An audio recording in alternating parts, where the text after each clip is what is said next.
आप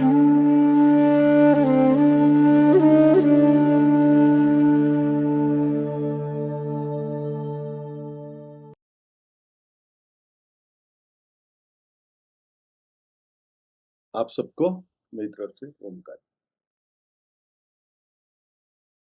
का जो टॉपिक है वो काफ़ी इंटरेस्टिंग भी है और थोड़ा-सा डिफ़िकल्ट भी है।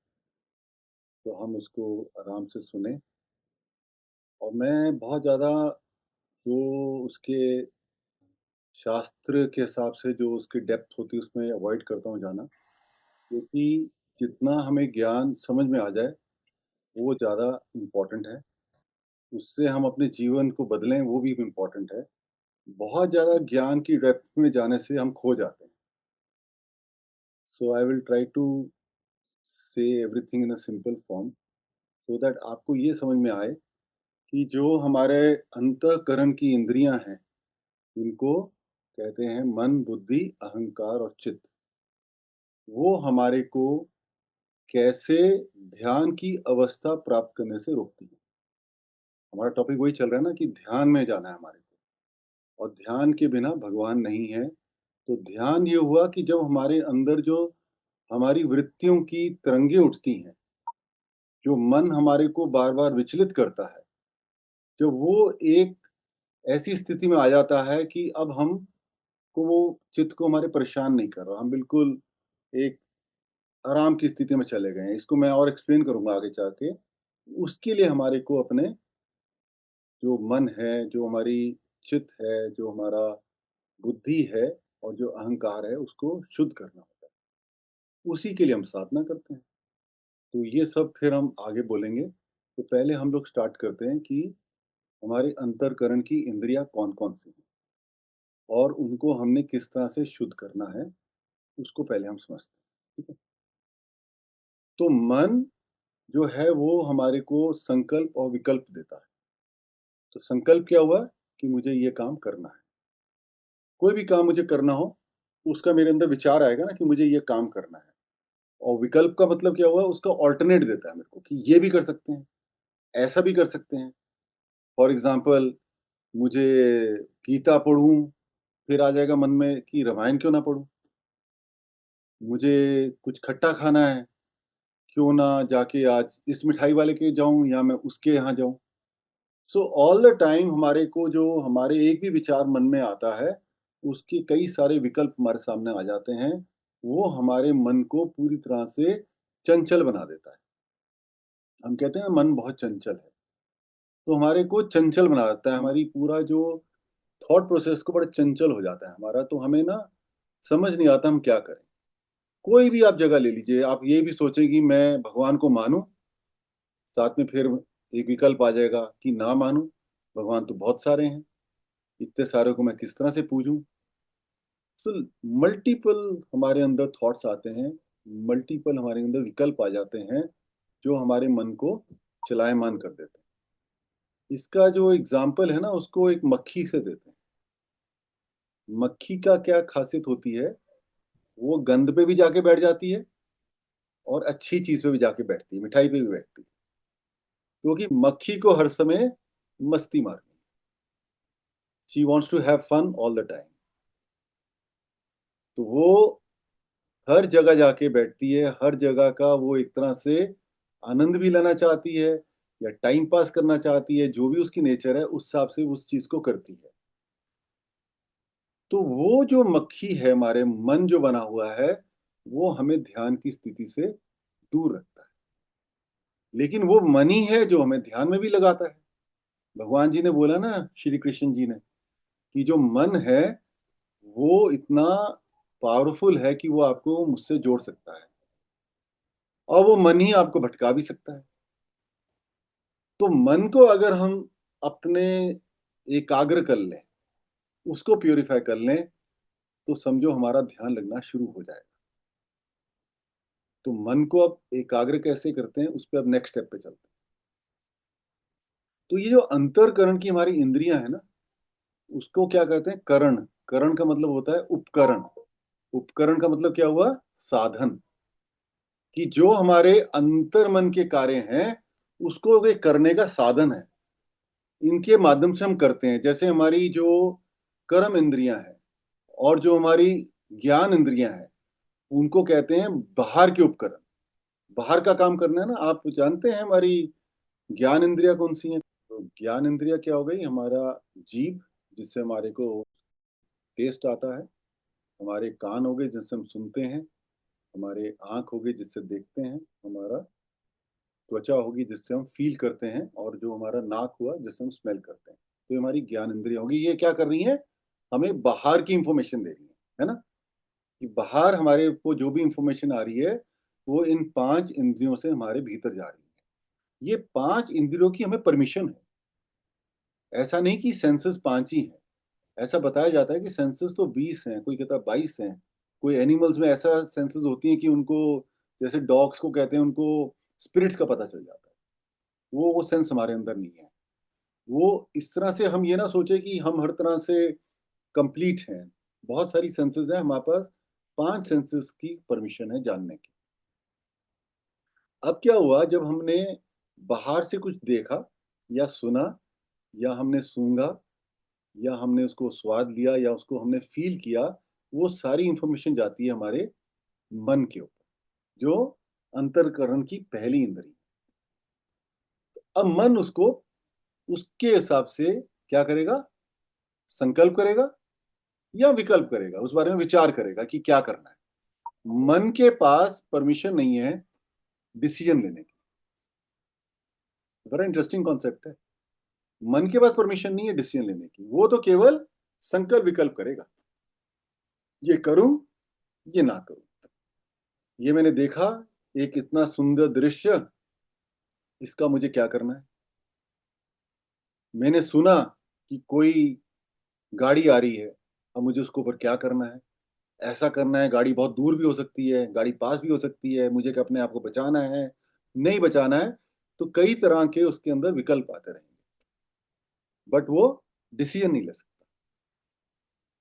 वो इसलिए नहीं ले सकता क्योंकि उसकी जो सत्ता है, उसके ऊपर एक और सत्ता बैठी है, एक और अथॉरिटी बैठी है, वो है बुद्धि।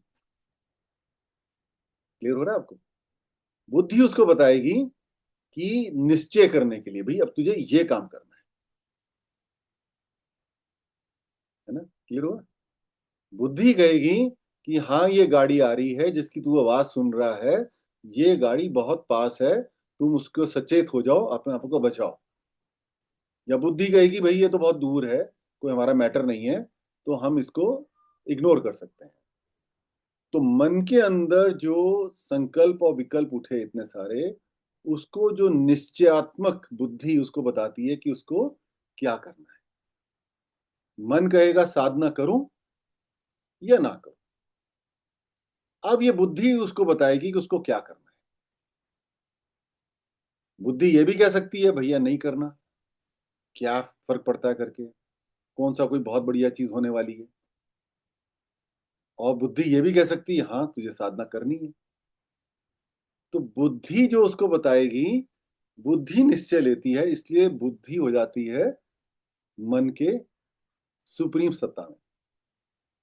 अब बुद्धि 2 टाइप के डिसीज़न बताएगी, 2 टाइप के उसको डिसीज़न्स बताएगी, एक होगा श्रेष्ठ डिसीज़न और एक होगा निम्न वर्ग का डिसीज़न।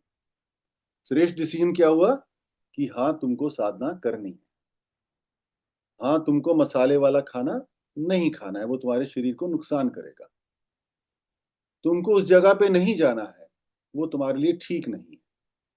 तुमको स्मोक नहीं करना, सिगरेट नहीं पीना है, वो तुम्हारी हेल्थ के लिए ठीक नहीं है, तुम्हारी साधना के लिए ठीक नहीं है। तो ये जो श्रेष्ठ हमारे को बुद्धि बताती है श्रेष्ठ कार्य करने के लिए, उसको कहते हैं श्रेष्ठ बुद्धि। और निम्न बुद्धि क्या बोलेगी? वो आपको वो बताएगी जो ईज़ी है। ईज़ी क्या है? स्मोक करना तो ईज़ी है, क्योंकि उसकी आदत पड़ी हुई है, उसकी लत पड़ी हुई है। वो कहेगी हाँ, करो, कोई बात नहीं। तो निम्न वर्ग की बुद्धि क्या बताएगी? साधना, अरे छोड़ो, साधना क्या करनी है? आप मस्ती मारो हर टाइम, कोई ज़रूरत नहीं है। तो वो क्या होगी? निम्न वर्ग की बुद्धि। तो तभी हमारे, आप सुनेंगे ना, बार-बार बात करते हैं, तो जो हमारा पहला चक्र होता है ना, उसपे हम कहते हैं ना कि गणेश जी विराजमान हैं और वो हमारे को श्रेष्ठ बुद्धि का ज्ञान प्रदान करते हैं।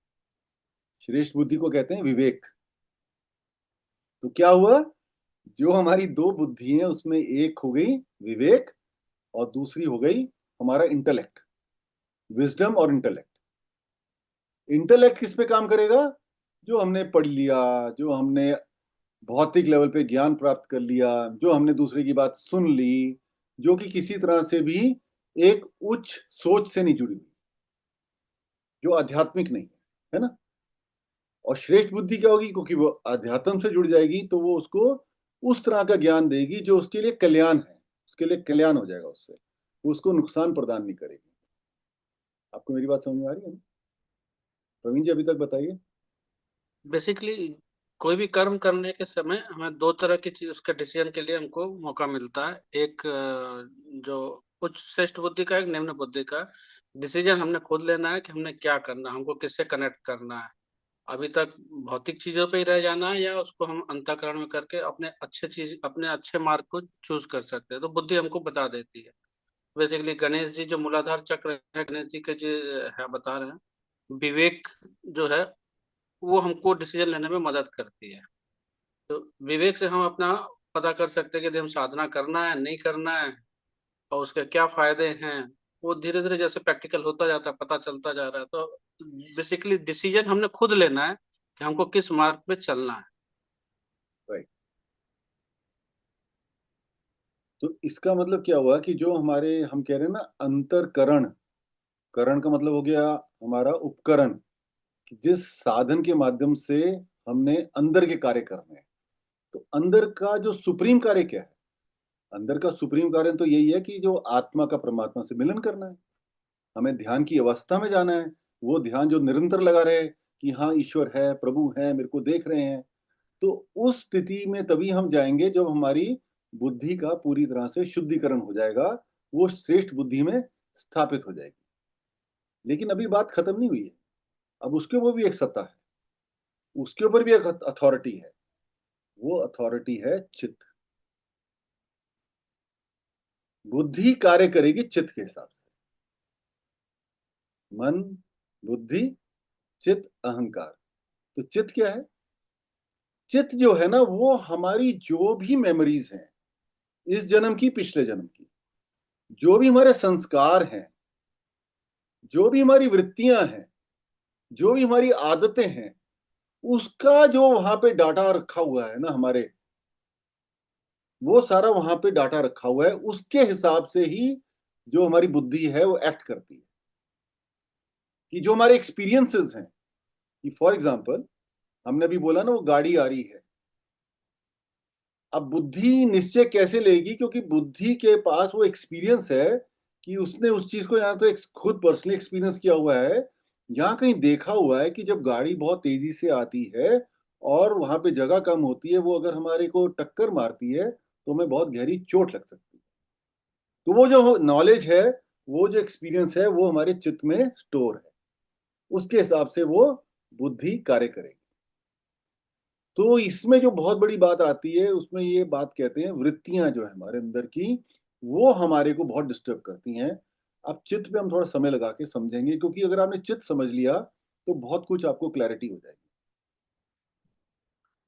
तो इसलिए एक योग करते हैं। योग का मतलब हो गया, जब हम ईश्वर से जुड़ने की कोशिश करते हैं, शुरुआत भी करें, तो हमारी जो भी चित्त की वृत्तियाँ हैं, उन सब का नाश हो जाता है। और जब चित्त की वृत्ति का नाश होता है, तभी हम लोग उस स्थिति में पहुँचते हैं जिसे बुद्ध कहा जाता है ना, कि अब हमारे अंदर कोई भी वृत्ति ऐसी बची नहीं है जो हमारे को नीचे को खींचे, जो हमारी निम्न बुद्धि को एक्टिवेट करे। ठीक है? अब तो वृत्तियाँ क्या हैं? अब वृत्ति की बात करें। हाँ, कुछ कह रही हैं आप? गुरु जी, एक हाँ हाँ, मतलब चित्त जो है वो क्या निम्न बुद्धि को मतलब बढ़ाता है, या मतलब निम्न बुद्धि की तरफ लेके जाता है? बता दो। चित्त तो स्टोर हाउस है ना, उसके अंदर सारी इंफॉर्मेशन स्टोर है, good as well as bad. तो जब हमारे अंदर जो हमारी वृत्तियां हैं जो हमें नीचे को धकेलती हैं। वो जब वृत्ति ज्यादा हावी हो जाती है तो चित्त की वही इंफॉर्मेशन उसको देगी, किसको? बुद्धि को। तो बुद्धि वैसे डिसीजन लेगा। इसको और मैं और एक्सप्लेन करता हूं। तो वृत्ति को पहले हम हम्म। समझ लेते हैं। वृत्ति क्या हुआ कि जैसे मेरे मन में कोई विचार आया, उस विचार के हिसाब से मैंने कोई कार्य किया। समझ गए? तो पहले मेरे अंदर विचार आया, कार्य से पहले मैं करूंगा, संकल्प करूंगा कि एक बहुत सारे विचार पे मैंने मनन किया। उस विचार में फिर मैंने कहा अब ये विचार आया, ये मुझे ठीक लग रहा है, इसके लिए मैं अब संकल्प करता हूं कि मैं ये कार्य करूंगा। अब जो वो संकल्प आ गया, हमने उसको बार बार उसको कार्य को करना शुरू कर दिया कि अब हम इस काम को करते हैं। फॉर कोई एग्जाम्पल ले लेते हैं। फॉर एग्जाम्पल, मेरे मन में आया कि मुझे साधना ही करनी है, तो वो मेरे अंदर साधना आई। या हम उससे अलावा कोई और एग्जांपल लेते हैं जो ज्यादा हमारी वर्ल्डली लाइफ से जुड़ी है। स्मोकिंग एग्जांपल ले लेते हैं। तो मेरे मन में विचार आया कि चलो स्मोकिंग करते हैं, सिगरेट पीते हैं, धूम्रपान करते हैं। तो वो जब मेरे अंदर बार बार वो विचार आएगा तो क्या होगा? मैं वो कार्य करने लग जाऊंगा, है ना, कि मैं अब सिगरेट पीने लग जाऊंगा। अब वो जा बार बार मैं उस कार्य को बार बार करूंगा, रोज सिगरेट पीऊंगा, तो क्या होगा? वो हैबिट बन जाएगी, आदत बन जाएगी। अब तो सिगरेट के बगैर मेरा गुजारा ही नहीं हो रहा। अब जो वो हैबिट मेरी बार बार बहुत ज्यादा हैबिट बन गई, एक मेरे को उसके बगैर अब जिया नहीं जा रहा मुझसे, कि मुझे अब रोज ही पीनी है, मुझे उसके बगैर मोशंस भी नहीं आ रहे, मुझे जैसे ही नहीं पीता हूं तो मेरे को एकदम डिप्रेशन हो जाता है, मेरी बॉडी उसको डिमांड करने लग गई है। तो वो क्या हुआ? लत बन जाती। वो हमारी एक इतनी सीरियस हैबिट बन जाती है कि अब इसके बगैर तो हम जी नहीं सकते। वो ही वृत्तियां हमारे जो एक लत सी बन गई हमारे अंदर, और वही हम कैरी फॉरवर्ड कर रहे हैं अपनी पास्ट लाइफ से भी, जो इस लाइफ में आके भी कैरी कर रहे हैं। साथ में अच्छी वृत्तियां भी हैं। फॉर एग्जाम्पल, आप सब लोग साधना कर रहे हैं, आज आप सत्संग सुन रहे हैं 1-1 घंटे का बैठ के, लेकिन आप किसी नॉर्मल व्यक्ति को बोलोगे, बोलेगा अरे ये तो बड़ा कठिन काम है, ये आप कैसे कर रहे हैं आप लोग काम? क्योंकि वो जो आपकी जो चित्त की वृत्ति है, जो आप पिछले जन्मों से लाए हैं, जो वहां पे स्टोर्ड है, वो आपको ये बता रही है कि ये तो बड़ा इजी है करना, और ये मुझे करना भी है। तो वो आपकी बुद्धि को इंफॉर्मेशन दे रही है कि भाई ये सत्संग पे जाके आपको बैठना है। तो मन जो चलायमान था उस टाइम, वो शांत हो गया। तो मन ने संकल्प ले लिया कि नहीं, अब तो सत्संग सुनना है। यू गेट द पॉइंट ना? तो ये वृत्ति आपके मन को शांत कर रही है, क्योंकि ये ईश्वर से जुड़ी है। और जो वृत्तियां आपके एक निम्न वर्ग की सोच से जुड़ी है, वो आपको बुद्धि को निम्न डिसीजन लेने के लिए कंपेल कर देती है। आप बताइए अर्चना जी, आप समझ में आई आपको बात?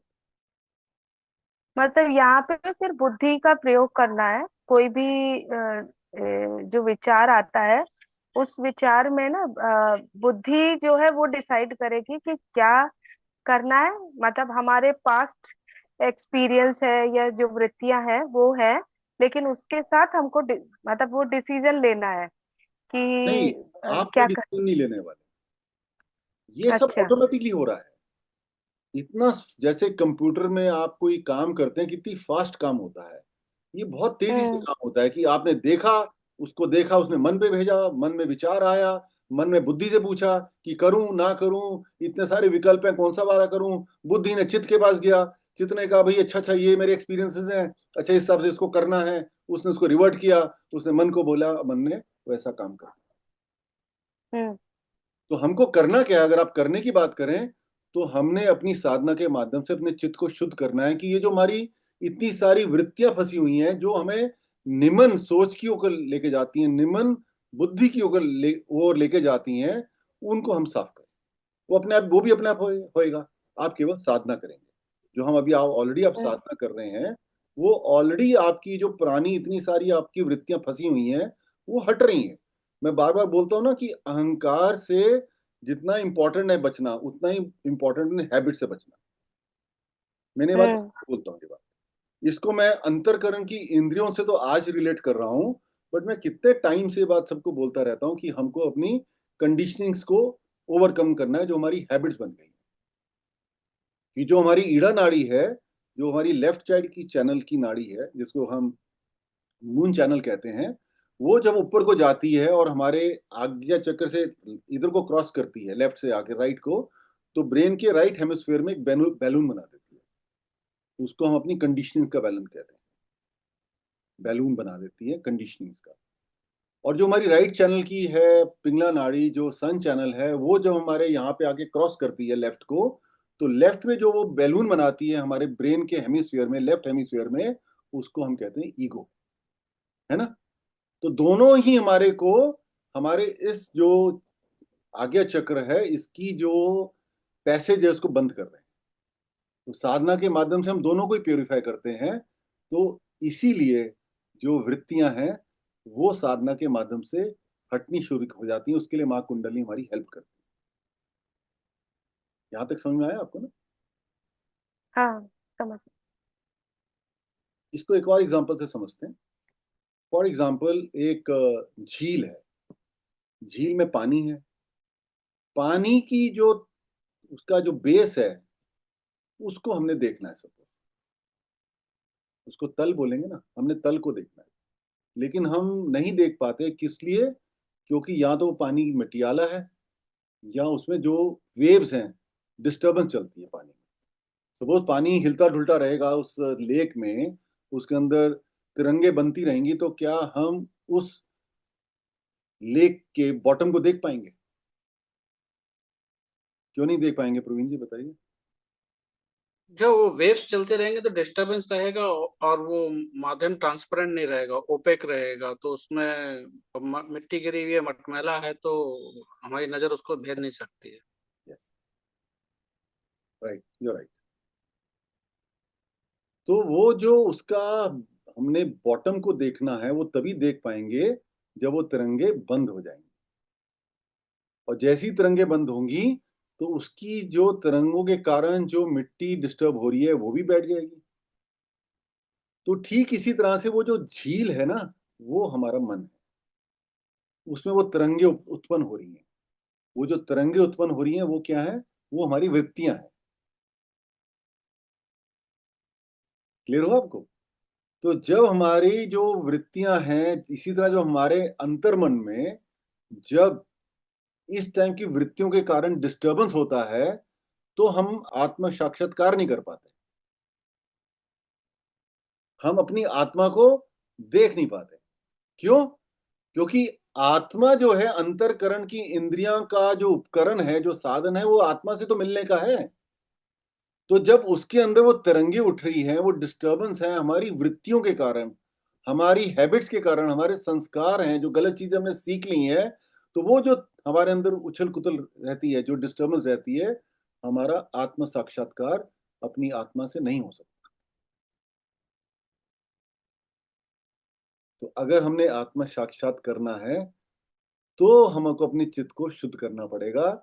जब चित्त शुद्ध होगा, तो चित्त क्या करेगा? जो हमारी बुद्धि है, जो श्रेष्ठ बुद्धि है, वो श्रेष्ठ बुद्धि चित्त के जो स्टोरेज से काम कर रहा है ना, बुद्धि को चित्त से ये इंफॉर्मेशन आएगी कि श्रेष्ठ कार्य ही करना है। तो वो मन को बोलेगा, भाई आपको ये काम करना है। तो जो हमारे मन की जो भी डिस्टर्बेंस है, जो हम कंफ्यूज हो जाते हैं कि हमें क्या करना है, हमें नहीं करना है, हमें छोटा काम करना है, हमें क्या करना है, we are all over time confused. तो वो क्या होता है? वो शांत हो जाता है। तो शांत जब मन हो जाता है, तो हमारा ईश्वर से रूबरू हो जाता है, अपनी आत्मा से रूबरू हो जाता है। वो this is what I am. लेकिन अभी एक कड़ी रह गई है, और अभी एक और कड़ी रह गई है, वो है अहंकार। मन, बुद्धि, चित्त, अहंकार। अहंकार का भी बहुत बड़ा रोल है अभी यहाँ पे, क्योंकि जब तक अहंकार क्लियर नहीं होगा, चित्त की निवृत्ति नहीं हो सकती, चित्त प्योरीफाई नहीं हो सकता। आप समझ रहे मेरी बात? तो अहंकार क्या, अब उस पे आते हैं। अहंकार doesn't necessarily mean ego, negative. अहंकार तो हमारी आइडेंटिटी है। मैं महेश हूं, मेरी वो आइडेंटिटी जो है वो मेरे संस्कारों से ही तो बनी है। आप मेरी बात समझ रहे हैं ना? कि आप अगर नीतू हैं या आप अगर अर्चना हैं या आप जो भी व्यक्ति हैं, आपकी जो भी आज की डेट में आइडेंटिटी है, वो आपके पेरेंट्स के कारण है। वो आपने जो पढ़ लिया अभी तक उसके कारण है। जो आपने सीखा, जो आप काम कर रहे हैं, वो सारा कुल मिला के आपकी एक आइडेंटिटी बनती है। तो ये जो हमारा अहंकार है, ये कल्याणकारी भी हो सकता है और ये अहंकारी भी हो सकता है। तो कल्याणकारी कैसे होगा और अहंकारी कैसे होगा, इसको एक बार समझ लेते हैं। कि जब हम अपने पहचान का दायरा बढ़ा लेते हैं, तो ये जो अहंकार है, ये कल्याणकारी हो जाता है। और उस दायरे को जब हम छोटा कर लेते हैं, तो ये अहंकारी हो जाता है, हमारा नाश करता है। तो दायरा कैसे घटाया हमने? कि मैं महेश हूँ बस। मेरा एक परिवार है बस। मेरे 2 बच्चे हैं बस। है ना? ये मेरा एक छोटा-सा परिवार है। यही मेरा संसार है। उसमें कुछ 2-4 दोस्त या 2-4 रिश्तेदार, जो मुझे प्रसन्नता प्रदान करते हैं, वो ही मेरा संसार हो गया। तो वो मेरे साथ क्या हो गया कि मेरा जो संसार जब लिमिट हो गया, तो मेरा ईगो चढ़ने लग जाएगा क्योंकि वो मेरी बॉडी से आइडेंटिफ़ाई हो गया। बॉडी लिमिटेड है ना। हम्म, अहंकार ये हो गया कि हमने बाय चॉइस ही अपने परिवार या अपने एक बॉडी की जो उस जन्म की जो लिमिटेशंस है, उसमें बाँध लिया हमने। अभी मैं जो आपको बोलूँगा ना, हम जब अपने आप को एक्सपैंड करते हैं, तो आपको समझ में आ जाएगा मैं क्या कहना चाह रहा हूँ। एक्सपेंशन क्या हुआ? मैं आत्मा हूँ। अगर मैं आत्मा हूँ और मेरी जर्नी भगवान कृष्ण ने बोला इस जीवन की नहीं है, वो अनेकों जीवन की है, तो उन जीवन से जो-जो लोग मेरे साथ जुड़ गए, वो मेरा आज भी परिवार, ये पूरा विश्व ही है। कहीं भी कोई जना हो सकता है मेरा। तो ये जो पूरी सृष्टि है, ये मेरा परिवार है। मुझे उसके बारे में भी सोचना है। तो मैंने क्या किया? अपने आप को एक्सपैंड कर लिया। तो वो जो अहंकार मेरी आइडेंटिटी है, वो विश्व से जुड़ गई। इसकी और भी एक छोटा लेवल हो सकता है कि मैंने सोचा कि मैं तो देश भारतवासी हूँ। तो मेरी आइडेंटिटी क्या है? भारतवासी। या मैं ब्राह्मण हूँ, तो मेरी आइडेंटिटी चाहे मैंने परिवार से तो बाहर निकाली, लेकिन मैंने अभी भी उसको लिमिट रखा हुआ है। कोई कहेगा मैं ब्राह्मण हूँ, कोई कहेगा मैं इंजीनियर हूँ, कोई कहेगा ये मेरा तो हिंदू धर्म से लिंक है, वो भी अभी लिमिटेड है। बट उसने कहा नहीं, ये पूरा विश्व ही मेरा परिवार है, क्योंकि मेरा जो भगवान है, वो ही पूरा का पूरा ब्रह्म है। तो आई एम ऑल्सो अनलिमिटेड। तो वो जो मेरी आइडेंटिटी एक्सपैंड कर गई, तो वो अहंकार हितकारी हो जाता है, क्योंकि वो मुझको मोटिवेट करता है सबके बारे में सोचने के लिए। रोज एक क्वेश्चन इसमें है कि हम इसमें खाली अपने ह्यूमन बींग्स को ही खाली इसमें इंक्लूड करेंगे या प्रकृति, नेचर, अदर स्पेसीज सबके साथ मिलके जो हमें करुणा भाव या सौंदर्य भाव जो सब कुछ है उन सबको भी इंक्लूड करेंगे प्रवीण जी, इसका अपने तो अपने आपको पहचान में। इससे भी मिल जाएगा। जो संत महात्मा हैं, वो अपने आप को इंसानों से तो लिमिट नहीं करते ना, प्रकृति को ही अपना परिवार मानते हैं। जानवर हो, जीव-जंतु हो, तभी हमारे को अहिंसा भी सिखाई जाती है। तभी ये स्पेशली हम शिवकालीन में मना भी करते हैं कि आप लोग नॉन-वेज मत खाइए। क्योंकि जो आपका अहंकार का एक्सपेंशन है, वो हो ही नहीं पाएगा।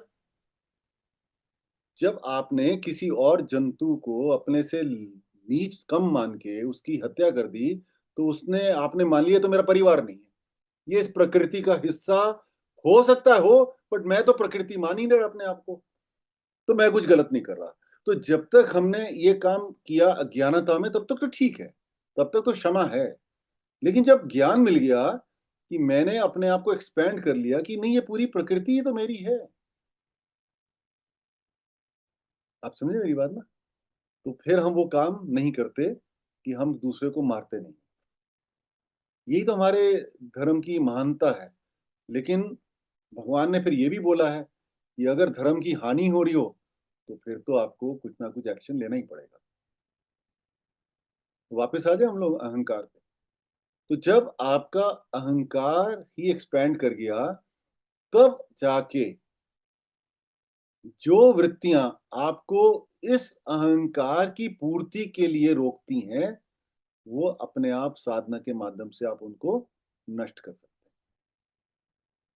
जब वो धीरे-धीरे वृत्तियां खत्म होने लग जाएंगी, आपके अंदर सिर्फ पॉजिटिव वृत्तियां वृत्तियां रह जाएंगी, पॉजिटिव थॉट्स रह जाएंगे, तो जो बुद्धि है वो अपने आप ही श्रेष्ठ डिसीजन लेगी। और बुद्धि जब श्रेष्ठ डिसीजन में आ जाएगी, तो मन की चंचलता खत्म हो जाएगी, आपका ध्यान परिपक्व हो जाएगा। अभी तक जितना बताया उसमें कोई क्वेश्चन पूछे, फिर हम लोग आगे बढ़ते हैं। गुरुजी मतलब इसका मतलब ये है जिसमें बोले कि ना अपने दायरा को बढ़ाने से अहंकार खत्म होता है। तो मतलब ये है कि हमारे सामने जो भी आए मतलब उसको एक मतलब समान भाव से देखना है ना। हाँ, बिल्कुल सही कह रहे हैं आप। तो मतलब जो भी आए, जीव जंतु आए, कोई भी मतलब कोई एनिमल आए या कोई ह्यूमन आए, वो भी उनको भी मतलब एक इक्वल भाव से देखना है, तभी वो दायरा बढ़ेगा। आप केवल ऐसा सोच लीजिए कि मेरा जो अहंकार है, जो मेरी आइडेंटिटी है, वो पूरा विश्व है। अब इतना सोच लीजिए। और ईश्वर, आप ये विश्व हैं, आप ही ब्रह्म हैं, तो मुझे अपने साथ जोड़ लीजिए, ताकि मेरे अंदर की जो-जो वृत्तियाँ मुझे इसकी अनुभूति के लिए दूर रखती हैं, वो हट जाएँ। तो अपने आप हो जाएगा ना। उसके लिए कोई विशेष हमारे को एफर्ट्स नहीं करने। हाँ, उसमें एक सेवा ज़रूर आ जाती है, कि हम सबकी एक तरह से सेल्फलेस सेवा जो होती है ना, कि हम उसमें कोई स्वार्थ ना रखें सेवा में।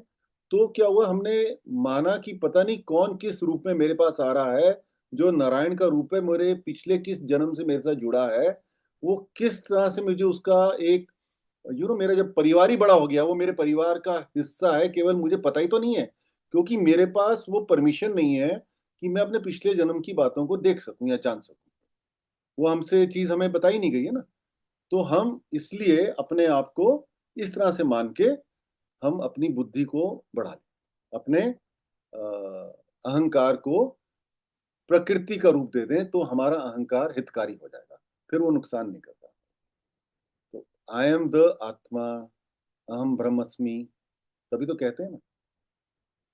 ये बात सुनी हुई ना आपने, कि मैं ही ब्रह्म हूं। ब्रह्म कौन है? ब्रह्म हो गया जो सत्य है। सत्यचित आनंद करते हैं ना। तो जो सत्य है, जो हमेशा से है, जो नाशवान नहीं है, जिसका अंत नहीं होने वाला, वो जो ईश्वर है वो ब्रह्म है। उस ईश्वर से, उस ब्रह्म से ही ब्रह्मांड उत्पन्न हो रहा है। उस ब्रह्म से ही प्रकृति उत्पन्न हो रही है। उस ब्रह्म से ही हम उत्पन्न हो रहे हैं। उस ब्रह्म से ही सब जीव जंतु उत्पन्न हो रहे हैं। ये सब नाशवान है। हम सबका नाश हो जाएगा। इस ब्रह्मांड का भी नाश हो जाएगा। इसकी भी एक लाइफ होती है, लिमिटेड है। सूर्य का भी नाश होगा कभी ना कभी, उसका भी अंत होगा।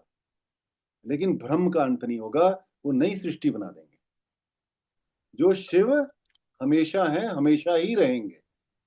उसको इंग्लिश में ब्रह्मन बोलते हैं और हिंदी में ब्रह्म बोलते हैं। तो हमने जब ये जान लिया कि मैं ही ब्रह्म का स्वरूप हूं, है ना, अहम ब्रह्मस्मि, तो मैं फिर कहां से अपने आप को एक लिमिटेड आइडेंटिटी में बांधूं? फिर आप लिमिटेड कैसे हो गए? क्योंकि आत्मा भी तो उस ब्रह्म का ही स्वरूप है ना, और आत्मा का भी नाश नहीं हो रहा। दो ही तो एंटिटीज हैं जो चलती जा रही हैं, बाकी तो सब नाशवान है। तो आप जब वो आत्मा है, और आत्मा के पहचानने के कारण आप भी उस ब्रह्म का ही स्वरूप है, तो आप भी जब अनंत हो गई आत्मा रूप में, तो आप अपनी आइडेंटिटी को लिमिट क्यों कर रहे हैं? वो जो लिमिटेशन है आपकी, वही आपके दुख का कारण बन जाता है। वही आपके फसावटों का कारण बन जाता है। जब शिव काली बोध में आके आप अपनी इस सोच को बदल रहे हैं, तो आपके साथ मिरेकल्स हो रहे हैं। वो मिरेकल्स कौन घटित कर रहा है? वो आप ही तो कर रहे हैं, क्योंकि आप ब्रह्म के साथ जुड़ गए, आपने अपने स्वरूप को पहचान लिया। तो वो ब्रह्म की तो नेचर है ना, रेक्टिफिकेशन करना। जो जो हमारे जीवन में गलत है वो रेक्टिफाई कर देंगे। ये बात समझ में आई? कोई बताए? हाँ बताए। गुरु जी, एक क्वेरी इसमें आप जो बता रहे हैं उसमें थोड़ा सा बैक जा रहा हूँ। जैसे आप बोल रहे हैं कि हम अपने पहचान को बढ़ाए, तो हम पहचान बढ़ाते हैं, लोगों से मिलते हैं, उसमें देव भी आते हैं, देव गुण वाले भी लोग आते हैं, असुर गुण वाले लोग भी आते हैं। आपको पता नहीं है कि कौन असुर है कौन देव, आप सबके साथ समान व्यवहार कर रहे हैं। किंतु उसमें कई ऐसे होते हैं जो आपको ही काटते जाते हैं, आपका ही बुरा चाहते हैं, तब हम उसमें क्या करें? हम उसके साथ कितने दिन तक समान व्यवहार कर सकते हैं? उस समय हमको क्या करना चाहिए? हम ब्रह्मसी, वो भी ब्रह्मसी, तो फिर हम कैसे उनको मान ले कि वो भी वही चीज है जो हम है? हम उस अपनी आत्मा को उसकी आत्मा के साथ कैसे मिलाएं? हमको मिलाना नहीं चाहिए, हमको भी उसको फिर क्या करना चाहिए? ह्यूमन टेंडेंसी है कि टिट फॉर टैट करता है आदमी, कि चलो तुम मेरे साथ ऐसे करो मैं भी ऐसे करूँ। उस समय हमको क्या करना चाहिए? जो असुर हैं, वो उनकी जो जनरेशन है वो वेस्ट से है, नेगेटिव जो है, नेगेटिव है जो वेस्ट है ना। नेचुरल साइकिल्स का जो वेस्ट है उससे उनकी उत्पत्ति होती है। तो जैसे आपका एक्सक्रीटा है जो आप रोज करते हैं, उससे आप दोस्ती नहीं करते ना, उसको तो आप फ्लश आउट कर देते हैं कि भैया ये तो मेरा नुकसान करने वाला है। तो सिमिलरली आप अपना भाव को एक समान रखिए, जैसे भगवान समदर्शी हैं, सबको एक भाव से देखते हैं, लेकिन भगवान रिस्पॉन्ड तो उसी को करते हैं जो उनको सीख करता है। एग्री ना? भक्त को रिस्पॉन्ड करते हैं, भक्त की ही इच्छा पूरी करते हैं, भक्त की पीड़ा हरते हैं, भक्त की परेशानियां दूर करते हैं। जो असुर है वो तो अपनी उस योनि से निकलता है, क्योंकि उसको तो ईश्वर से मतलब ही नहीं है। वो तो अपनी माया में लिप्त है ना, उसको तो ईश्वर से कोई मतलब नहीं है ना। उसको क्या मतलब है ईश्वर से? बिकॉज उसके अंदर वो सॉफ्टवेयर ही नहीं है। तो आप सबको एक भाव से देखेंगे, लेकिन जब आप ब्रह्म का स्वरूप बन जाते हैं तो आपको अपने आप ज्ञात हो जाता है कि ये व्यक्ति सही नहीं है। और वो अगर आपको ज्ञात भी नहीं होता तो वो ब्रह्म आपकी प्रोटेक्शन में बैठा हुआ है ना पूरे टाइम, क्योंकि आप आत्मा बन गए, उससे कनेक्ट हो गए, वो आपको उससे कनेक्ट होने ही नहीं देगा। तो आप देखेंगे शिव कालीबोध में जब आप आते हैं, जो नेगेटिव लोग हैं निकल जाते हैं आपकी लाइफ से। कितने लोग मुझे बोलते हैं ना, ऐसा है, कई लोगों ने एक्सपीरियंस किया होगा इस बात को, मुझे अलग से बताया भी है कि मेरे जो लोग गलत थे मेरी लाइफ से चले गए। तो क्या हुआ? आपने जो बात बोली ना कि हम उनका क्या करें, वो अपने आप चले जाएंगे आपकी लाइफ से। क्योंकि क्या है ना, हमने एक बात और बोली थी ना कि वो ब्रह्म का स्वरूप है ना, नेचर है, कि जो गलत है वो आपके साथ रुकेगा ही नहीं। क्योंकि ब्रह्म, जब आप ब्रह्म से कनेक्ट हो गए, आपके अंदर वो ब्लिसफुलनेस आ गई, आनंद आ गई। मैंने बोला था ना पिछले लेक्चर में, ब्रह्म ही ब्लिस, आनंद है, उनका नेचर है। वो ही जब आपको उससे उन्होंने पूरी तरह से फुलफिल कर दिया, आपको प्रोटेक्शन दे दिया, कोई नेगेटिव रहेगा ही ना आपके पास। जब आप पॉजिटिव, आप पॉजिटिव को अट्रैक्ट करेंगे, जो नेगेटिव है वो छोड़ देगा आपको। So it will Praveen ji happen automatically. ये सारा ही सब कुछ ऑटोमेटिक ही होने वाला है, क्योंकि आपको वो चीज मिल गया जो बहुत ही मुश्किल है, कुंडलनी, माँ की कृपा में। और कुंडलनी ही माँ मेरा भी की काली है। बताइए। मेर, हाँ, मेरा एक क्वेश्चन है। जैसे आप बोले कि मतलब जैसे ब्रह्म शिव है, तो ब्रह्मा और विष्णु जो वो क्या है? वो उससे आप कंफ्यूज मत करिए ना। जो ब्रह्मा और विष्णु है और शिव हैं, जो ये हमारे तीन शक्तियां हैं, वो सब एक ही तो है ना। तो ये जो ब्रह्म है हम्म। वो ब्राह्मण नहीं है। ब्रह्मा भगवान, ब्रह्मा वाला भगवान नहीं है, बट वो ब्रह्म हाँ। भगवान जो है, देखा जाए तो वो भी वो ब्रह्म है। शिव भी ब्रह्म है, विष्णु भी ब्रह्म है, काली भी ब्रह्म है। ये सारी की सारी जो ईश्वरीय सुप्रीम पावर्स हैं, सारी तो ब्रह्म का स्वरूप है ना। कभी अच्छा। नासा की कई फोटोग्राफ्स में आता है ना, शिव का आकार भी आता है, ऐसा देखा गया। हम्म। क्लियर हुआ प्रवीण जी? बात क्लियर हो गया? तो इसीलिए हम लोग पहले काम क्या करना है, जो हमने स्टार्ट करना है अपना शुद्धिकरण के लिए, पहले अपने अहंकार को एक्सपेंड करना है। कैसे एक्सपेंड करेंगे, कनिका बताइए। अपना अंतःकरण शुद्ध करके, और ऑल्सो टू अच्छा सही ईश्वरीय ज्ञान लेके कि हम एक आत्मा है और सभी ब्रह्म के स्वरूप है। हम we are not limited, we are unlimited. और साधना करके। आपका जो अहंकार है जब एक्सपैंड हो गया तो ऑटोमेटिकली जो जो आपकी वृत्तियां आपके एक लिमिटेड स्वरूप के साथ जुड़ी हैं वो छटनी शुरू हो जाएंगी। अभी तक जो जो हमने जमा कर लिया वो सारा हमें नीचे खींच रहा है क्योंकि वो इजी है। स्मोकिंग इजी है, ड्रिंकिंग इजी है, गॉसिपिंग इजी है, दूसरे की बुराई करना इजी है, दूसरे को हक को छीनना इजी है, अपने आप को सोचना कि अरे मैं तो बड़ा ही अच्छा हूं, मेरे साथ ऐसा क्यों होता है, ये भी इजी है। तभी कहते हैं ना, नेकी कर नेक मत बन, तो सारी नेक बनते हैं। अपने बारे में सभी अच्छा ही सोचते हैं ना। तो जब हमारे अंदर ये चीज आई और हमारी जो चित्त का शुद्धिकरण हुआ तो हमारी जो बुद्धि है वो श्रेष्ठ बुद्धि में चली गई तो हमारा मन शांत हो जाए। लेकिन एक बड़ी इंटरेस्टिंग बात और भी आती है, जैसे कृष्ण जी ने बोला है ना गीता जी में कि जब आपकी मृत्यु आती है उस समय अगर आप मेरा स्मरण करेंगे तो आप मेरे को प्राप्त कर लेंगे। तो अब क्या होता है, जैसे ही किसी की मृत्यु का समय आता है लोग उसके सामने गीता जी रख के पढ़ना शुरू कर देते हैं कि इनकी मुक्ति मिल जाएगी। मजाक है कोई? किसका बुद्धू बना रहे हैं, अपना भगवान का? This is all falsehood. क्योंकि जो चित्त वृत्तियों में फंसा हुआ है निम्न वर्ग की, वो आखिरी में गीता जी का सुनने से कैसे शुद्ध हो जाएगा? वो उस टाइम भी आप चाहे उसको बाहर से सुना रहे हैं, उसको बोल रहे हैं, उसका मन क्या सोच रहा है हमें क्या पता, वहां तो अभी भी तरंगे उठ रही है ना बहुत सारी। वो तो उसके अंदर अब नहीं जा पाएगा, तो वो तो उसका जो समय था चला गया ना। जिसके लिए हम सब लोग इतनी साधना कर रहे हैं, इतनी मेहनत कर रहे हैं, क्या वो लास्ट के एक क्षण में हो सकता है? It is very difficult. तो ये हमारे समाज की ना बहुत सारी कुरीतियां चल रही हैं। अब जो आप देख रहे हो ना, वहां पे क्या हो रहा है प्रयागराज में, कि कई लोग ऐसे हैं जो लोग अपने आप को बड़ा ज्ञानी बता रहे हैं, देख रहे हैं ना आप लोग, और साथ में नशा भी कर रहे हैं, सिगरेट पी रहे हैं, गांजा पी रहे हैं, वीड पी रहे हैं, पता नहीं क्या क्या कर रहे हैं, और ज्ञानी भी बन रहे हैं।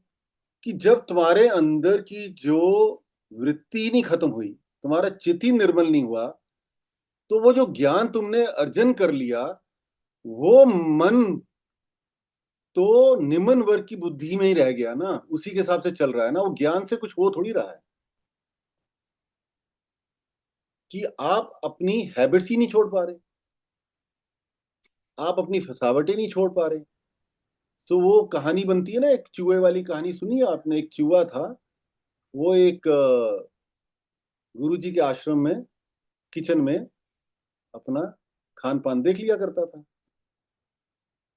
और जब गुरु जी का सत्संग चल रहा होता था तो वहां भी बैठ जाता था, तो उसको ज्ञान भी प्राप्त हो गया। और जो गुरु जी का रसोइया था वो थोड़ा गांजा वगैरह पी लेता था, थोड़ा उसका भी सेवन कर लेता था, उसको नशे की भी आदत हो गई। फिर जब गुरु जी का जो आश्रम वहां से चला गया तो वो चूहा पीछे रह गया, तो जंगल में जाके वो भी थोड़ा सा भांग वगैरह, उसको आदत पड़ गई थी, ले लेता था, नशे में रहता था, लेकिन ज्ञान बड़ा अच्छा देता था। सभी जानवरों को बोलता था, अरे तुम क्यों मोह माया में फंसे हो, ये सब छोड़ो, आओ मैं तुम्हें भगवान के दर्शन कराता हूँ।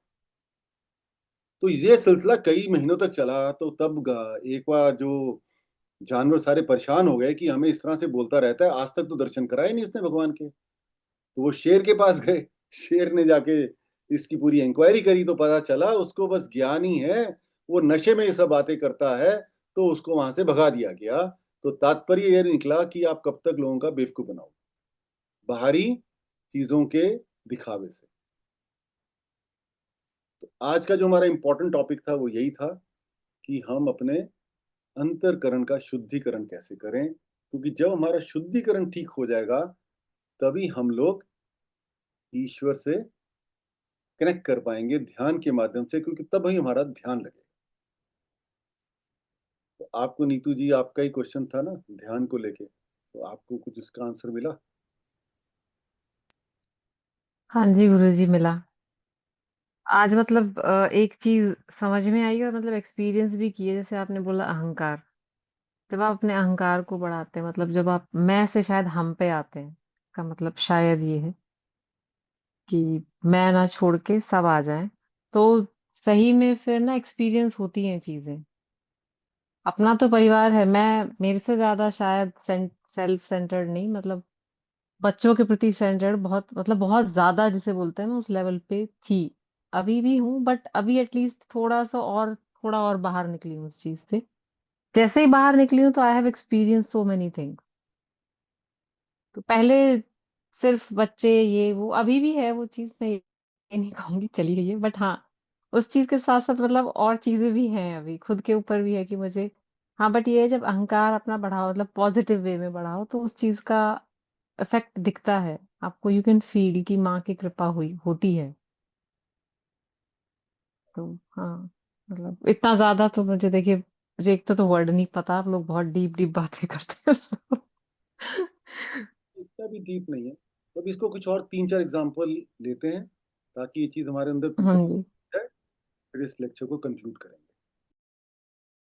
एक एग्जांपल लेते हैं, मैं अपने ही पर्सनल एक्सपीरियंसेस से, जो मेरे साथ शिव कालीपुर में जुड़े हुए हैं। आज नाम नहीं लूंगा किसी का। तो एक व्यक्ति हैं, उन्होंने मुझे 1-2 दिन पहले एक वीडियो दिखाया, उन्होंने कोई रिकॉर्ड किया होगा। तो उस वीडियो को सुन के मैंने बोला इसमें ये कमी है। अब उन्होंने मुझसे बोला, गुरुजी ये कमी तो थोड़ी सी है, ये तो निकल जाएगी, तो इसको ऐसे ही चला देते हैं। मैं कहा ऐसे ही चला देते हैं, कोई बात नहीं, चला दो। अब उस व्यक्ति को पता है कि गुरुजी ने कोई बात बोली है तो मुझे उसको फॉलो करना है। वो एक्सपीरियंसेस मिल चुके हैं उसको काफी। अब इन 4 स्थिति को लें कि जो अहंकार है वो तो एक्सपेंशन में आ चुका है, वहां तो कोई कमी नहीं है। बुद्धि भी क्योंकि ज्ञान से उज्जवल है, तो बुद्धि भी श्रेष्ठ बुद्धि में ज्यादातर रहती है। ध्यान लग रहा है तो मन भी थोड़ा चंचलता से कम आ गया है। तो ये जानने के बाद कि गुरुजी की बात मानने में ही विजडम है, उन्होंने मुझे ही कन्विंस करने लग गए कि गुरुजी ये चल जाएगा। तो ये कहाँ से आया? ये आया वृत्ति से।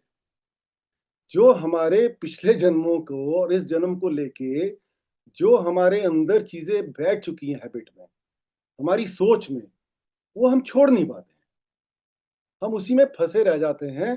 तो ये जानते हुए कि वो जो हमारे गुरु के प्रति एक समर्पण है, उसके लिए हमारे को अपनी चित्त में उसे भी धारण करना है, लेकिन वो धारण नहीं हो पा रहा ना। अभी हम लोग एक पिछली वृत्ति में फंसे हुए हैं। आप समझ रहे हैं मेरी बात? कि जब हमारे अंदर ये पूरी तरह से धारण हो गया, तो आप क्या बोलेंगे? ठीक है, बदल देते हैं, नो बिग डील।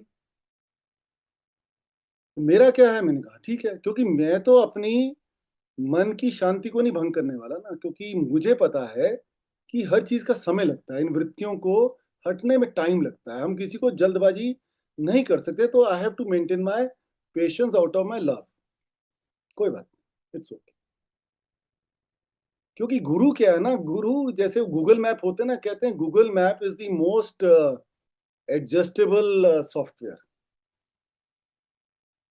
कि आप सपोज यहां से आपको मेरठ जाना है और आपने एक कोई और रोड पकड़ ली, तो गूगल मैप आपको वहां से रीडायरेक्ट कर देगा, है ना? होता है ना ये। आपने आगे जाके कुछ और रास्ता पकड़ लिया, 90% क्या होगा, वो आपको रीडायरेक्ट कर देगा। वो ये नहीं कहेगा कि आप गलत रोड पे आ गए, ये कहेगा टाइम बढ़ गया आपका। भाई इस आपको पता चलेगा इस रास्ते पे तो कुछ गड्ढे बहुत हैं, इस रास्ते पे कोई प्रॉब्लम बहुत है, लेकिन वो आपको रीडायरेक्ट कर देगा, भाई चलो इस तरह से जाओ। वंस इन अ वाइल बोलेगा भाई वापस जाओ, यहां से तो रास्ता नहीं है। तो गुरु is like that, very adjustable software.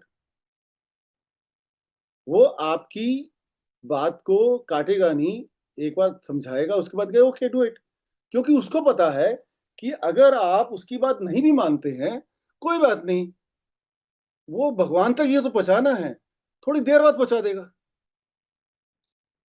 आपका थोड़ा मार्ग लंबा हो जाएगा, भाई उस मार्ग में थोड़े से आपको कठिनाई ज्यादा आने वाली होंगी, हो सकता है कुछ वहां पे आपको ऐसा कोई अड़चने भी आ जाए, लेकिन कोई बात नहीं, ही नोज कि on his own belief in God कि ईश्वर ने अपने जब साधक को पहुंचाना है तो पहुंचा ही देगा, and I am there for you all the time, but you have to learn from your experiences, तब जाके आपकी वृत्ति स्टैब्लिश होगी कि नहीं, ये चीज मुझे इस तरह से करनी,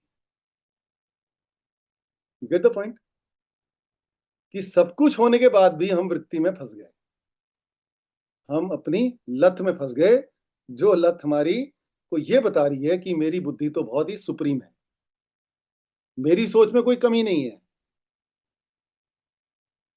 और अपनी जिद के साथ अपने तरीके से हम गुरु को समझाने लग गए। दैट्स ओके, मतलब मैं कोई कंप्लेन नहीं कर रहा, all I am trying to say give you an example कि अहंकार की एक्सपेंशन भी हो गया, बुद्धि भी आपकी श्रेष्ठ में जा चुकी है ज्ञान के कारण, एक्सपीरियंसेस के कारण, शिव कालीपोत में मन की चंचलता भी कम हो गई है, लेकिन उस वृत्ति के कारण आप फिर से निम्न बुद्धि में चले गए, निम्न बुद्धि में जाते ही मन की फिर बात में आप फंस गए। So this is one example. Another example I can give. ऐसी हमारे एक और प्रिय भक्त हैं, उनकी क्या खासियत है, उन्होंने मेरी एक बात सीख ली, मैंने उनको एक बात ये सिखाई, पैसा जलाओ, ईश्वर से जुड़ना है तो पैसा जलाओ, इजिएस्ट वे। मैंने बहुत पैसा जलाया अपनी लाइफ में, तो जितना हम पैसा जलाते हैं उतना ही हम लोग अपने कार्मिक वेस्ट को जल्दी खत्म कर लेते हैं। तो उन्होंने मेरी बात मान भी ली, पैसा भी खूब चलाते हैं धर्म के कल्याण में। क्यों चलाते हैं? क्योंकि उनकी भी बुद्धि का एक्सपेंशन हो गया, वो तो यहां तक बोलते हैं कि मैंने जो कमाया वो सबके लिए है, मेरा तो है ही नहीं। तो अहंकार भी एक्सपेंड हो गया, बुद्धि भी श्रेष्ठ हो गई, मन धीरे धीरे आ रहा है, चंचलता से परे जा रहा है, लेकिन वृत्तियों में वही फंस जाते हैं। ये हमारे यहाँ पे 2 साल से एक धर्मशाला का कंस्ट्रक्शन हो रहा है, 2 साल हो गए, चलता ही जा रहा है, पैसा आता है, बना देते हैं, फिर रुक जाता है। वो जब भी वहां जाते हैं उनके मन में विचार आ जाते हैं, अरे गुरुजी ने इसमें कमरे कम बनवा दिए, इसमें पैसा इतना लग गया है, इसको कुछ डिजाइन चेंज करता हूं, इसमें और कमरे निकल जाएंगे, इस टाइप के। तो खुद ही वो क्या करते हैं, अपनी वृत्तियों में फंस जाते हैं। जो उन्होंने नॉलेज गेन करी कंस्ट्रक्शन के बारे में, उनको जो लगा, उनके कुछ गलत नहीं है उसमें, वो उनको अपने रहने के लिए तो चाहिए नहीं है, वो तो ये चाहते हैं थोड़े और एक्स्ट्रा रूम हो जाए, थोड़ा हम उतना पैसा बचा के कुछ और काम कर लें। बट उनको ये नहीं समझ में आता है कि ये जो सामने बेवकूफ आदमी बैठा है, ये तो माँ चला रही है ना इसको, तो वो तो वैसे ही बनना है, तो आप क्यों चिंता कर रहे हो?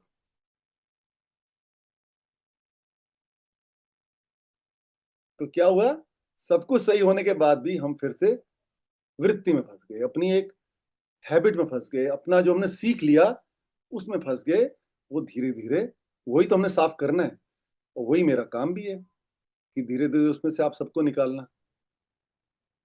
मुझे अपना रोल तो बहुत क्लियर पता है कि I am just a servant, and in fact I am even below that, I am just a dog of God. जैसे नीतू बोलती है ना, उसको डोंकी बनना है, तो मुझे डॉग ऑफ गॉड है, वो मैं बन चुका है ना। तो मुझे क्या फर्क पड़ता है ना, मतलब फर्क पड़ता है इन द सेंस कि I want everyone to reach God, but वो जो जर्नी का टाइम है ना, वो आपकी लंबा हो जाता है। आपकी वृत्तियां डिसाइड करेंगी आप कब उनको ओवरकम करना चाहते हैं, इसलिए साधना को और अच्छे कर लें। तो लास्ट में यही बात बोलना है कि हम इसको प्योरिफिकेशन कैसे करें। तो जो साधन है, जो उपकरण है ईश्वर से जोड़ने वाले अंतरकरण के, है ना, साधन कौन से हैं? मन, बुद्धि, चित्त, अहंकार, ये 4 साधन है ना। तो उन साधन से हमने कहां पहुंचना है? आत्म साक्षात्कार करना है, आत्मा का साक्षात्कार करना है, हमने ईश्वर से मिलना है। तो उन साधन को साधना होता है। उन साधन को पूरी तरह से साधना होता है, उसके लिए हम साधना करते हैं। साधना का मतलब ये भी होता है हम उसको पूरी तरह से, एक तरह से परिपक्व हो जाते हैं, उसमें पूरी तरह से हम अपने आप को तैयार कर लेते हैं। तो इसलिए हम वो साधना करते हैं जो आप सब कर रहे हैं। आप पद्धति करते हैं, आप जल क्रिया करते हैं, आप जो आइस पैक रखते हैं, कितना कुछ कर रहे हैं ना। तो उस साधना को और स्ट्रांग करिए कि ईश्वर के कार्य और साधना दोनों ही इंपॉर्टेंट है। सिर्फ ईश्वर के कार्य करके नहीं चलेगा और सिर्फ साधना करके भी नहीं चलेगा, क्योंकि साधना का एक हिस्सा ईश्वर के कार्य करना भी है। तो इसलिए आप दोनों चीज करिए, सेवा और साधना। तो सारी की सारी वृत्तियां आपकी दूर हो जाएंगी और आपका मन निर्मल हो जाएगा, आपका ध्यान लग जाएगा, आप बोध प्राप्ति के मार्ग पर आगे बढ़ते रहेंगे। साधना को ना एंजॉय करो। बहुत लोग कर भी रहे हैं, पद्धति करना है, पूजा करना है, इस तरह से इसको एंजॉय करिए, क्योंकि हमारे पास एक्चुअली कोई अब विकल्प है नहीं। कितना भी आप सोच लो कि आप साधना करके कुछ बड़ा काम कर रहे हो, कुछ कर नहीं रहे बड़ा काम है, आपके पास विकल्प ही नहीं है, कोई ऑल्टरनेट ही नहीं है, क्योंकि आप लोग भक्त, पुराने जन्मों के भक्त हो। कोई जल्दी ट्रैक पे आ रहा है, कोई थोड़े टाइम बाद आएगा, कोई पिट के आएगा, कोई आराम से आ जाएगा। ये तो आपको डिसाइड करना है कि क्या करना है, बट कोई चारा नहीं, कोई ऑप्शन है ही नहीं एक्चुअली। मैं कितनी बड़ी बात बोल दूं, हाँ आपकी प्रॉब्लम ठीक हो जाएंगी, सफरिंग खत्म हो जाएगी, ये हो जाएगा, वो तो होना ही होना है, लेकिन कोई चॉइस भी तो नहीं है ना। ठीक है, तो मीना जी आप कंक्लूड करिए।